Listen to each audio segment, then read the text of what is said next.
Today I want to talk about mental health.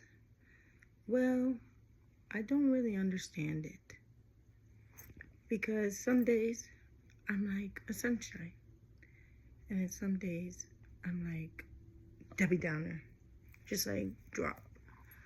And then I try to find those limbo pieces, and that's when they call it in remission. And everything is fine, don't feel bad. I don't feel too good, but I don't feel bad, and that's the key part. And then I get weary of being excited because I can't tell excitement from anxiety, and then I can't tell happiness from mania. So sometimes when I'm happy, I can't tell if I'm manic, and I don't know the difference because it's like it tells you when you have a high sense of confidence that's mania, when you're like, but I know there's other things like reckless spending and all that stuff that goes down the spiral. But it's a really slippery slope, and it's a really eggshell kind of life that honestly, it's a bittersweet experience. I just wish that I had more consistency and normalcy in life because I miss a lot of people that I've lost due to my mental health. But then I realized, well, maybe we weren't meant to be. And I have a lot of loved ones still, and I appreciate them. And I'm grateful for them because they didn't give up on me when times got hard. Because imagine being in my shoes. I don't want to do this. I don't want to be that way. If you know me, you know I'm I was about to say I'm chill, but like, you know what I mean? Like, if you know me, I'm just a head ass. But it gets scary when you don't have a say in your treatment sometimes. And since we live in the South still doesn't have certain standards for mental health. So when it's time to go inpatient, sometimes they just be putting you inpatient, and it make it 10 times worse because you're not ready for that. And it's more traumatizing because they don't have certain levels of psychosis in different rooms. Certain levels of psychosis are grouped together, and that can be triggering because one person can be in complete psychosis and completely disoriented and disconnected from reality, and one person could just be having paranoia or something, and their sense of reality is distorted from the other person because the other person is like playing triggers with them, not on purpose, but it just gets like a slippery slope when it comes to bipolar and ADHD, and now I have autism, and I also have ADHD. That's the ADHD showing out. I also have ADHD, and sometimes it's just like I don't want to take the labels, but I have to know the labels. I have to be familiar with what they entail, but I don't have to own what they entail because each experience is different. You can't group together people and expect them to have the same experience or have the same outcome or do what you would do. You can't say that, oh, I've had a client or, oh, I've had a son, a daughter that has ADHD and they just do this, that, other. Okay, that was for their journey. Every journey is different. You can't compare it to the two.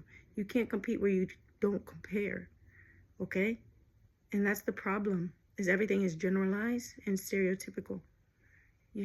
Just because I say I have ADHD, it's not mean just because like, oh, I'm forgetful, oh, I'm hyperactive, oh, this, that, the third. No, like it actually affects my days. Like I have shutdowns and I have paralysis, and I'm trying to explain to people when I get these physical sensations where I have aversions, or when I have like in my mind where I can't fully communicate how I feel or what's going on, and that's my mania kicking in or my depression episode starting to come. I also have to be mindful of my hormones, and that's one thing I'm trying to learn is where my hormones play within my mental health journey, because we have 4 different stages as women, and I don't want to mistake ovulation for mania. I don't want to mistake luteal phase for a depression episode. There's so much complexity in it that we have to study ourselves more and more with our patterns and with our triggers. And it's hard to study yourself, but also communicate what you need, not knowing what you need. Everything is experiential learning. And it takes grace, compassion, empathy, and just patience. Patience above all. Because without patience, it makes us feel like burdens. And then that's why there's high suicide rates. And that's why there's people that can't live with themselves because they feel like a burden. And that's not a nice feeling. I've had that feeling on one too many occasions. But luckily I win those battles for now. You know, I hope to always win them. But you have to realize that not everything is personal when it comes to someone in a mental health episode. Calling security doesn't help just because someone's being erratic. That, if anything, will escalate the situation. You have to learn how to mediate the situation and use the proper tools and the proper humans. And there's DBT skills, there's ACT skills. There's so many different forms of therapies that help. And it's a matter of just taking your time to learn and taking your time to care and taking your time to be there. And not everybody wants advice when they're going through things. When someone's drowning, that's not when you teach them how to swim. What do? You save them. Or you be there for them. You do what you can. But that doesn't mean you teach them how to swim when they're drowning. And that's what I feel like when I'm with my mental health. And it's like, also I feel like everything I'm speaking on is from my personal journey. I feel like also when Kanye West said it's a sprained brain is like not like a sprained ankle. When someone sees you with a sprained ankle, they don't go kicking you. But when someone sees you with a sprained brain, they do everything they can to make it worse. Whether that's on purpose or not. It feels that way. And it's not cool. And it's not fun. Because a sprained brain is not to be played with. Moment of silence on that one, because that is really how it feels. Y'all be making fun of that man, but he was preaching when he said that for the bipolar community. I felt that. And I can't speak for other people, but I can speak for myself. And I understand when he said that a sprained brain is not like a sprained ankle. And people will do everything to make it worse when they find out. And then that's why paranoia gets so high. And that's why people have trust issues. And that's why it's hard to maintain jobs and relationships. And I'm working on those things so I can have longevity, so I can live a life full of fruition and not full of dwelling and not full of living by the labels that I've been diagnosed with.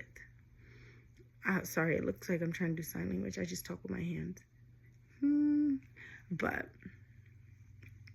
I just wish people took the time more to kind of find out what's going on in the mental health community and be an advocate with us and stand with us and look for us in the better aspects beyond, oh, she needs medication.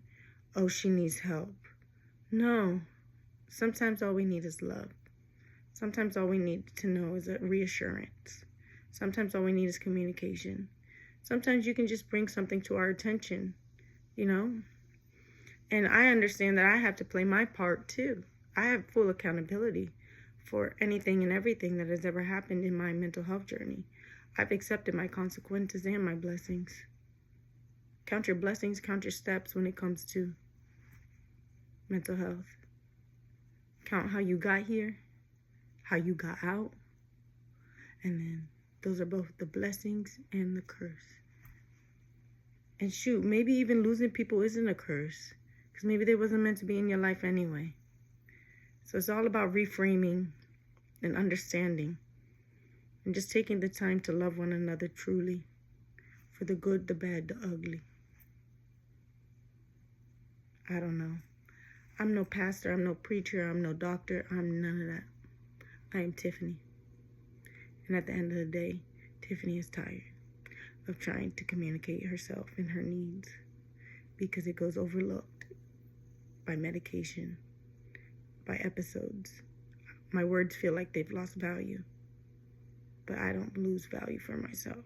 I regain my value and I rebuild myself.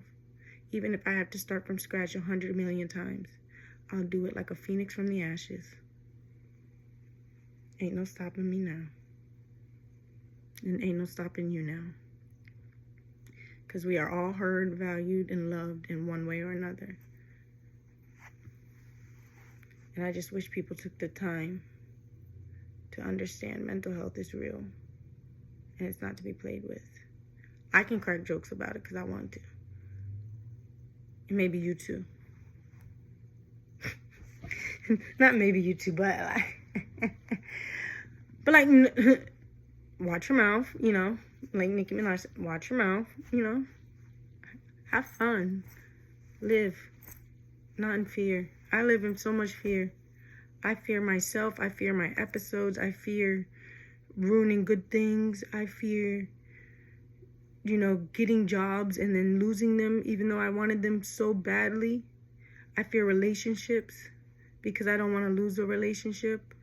I fear when things are going well because I'm like, okay, am I manic or is life good? Ask the real questions. How are you? How can I help you? Fuck depression. Fuck stressing. You a badass. You a blessing. And that's on period. I don't own the rights to that song, but that song is on period. That was Mimi the Goat. And she came out with a hit on that one.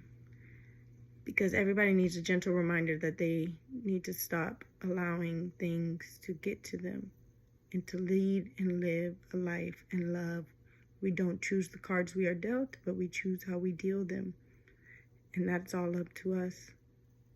That's the only thing up to us, is how we deal the cards we are dealt. Deal them right. This ain't no full house. Okay? If anything, I pray for everyone as I wish they pray for me.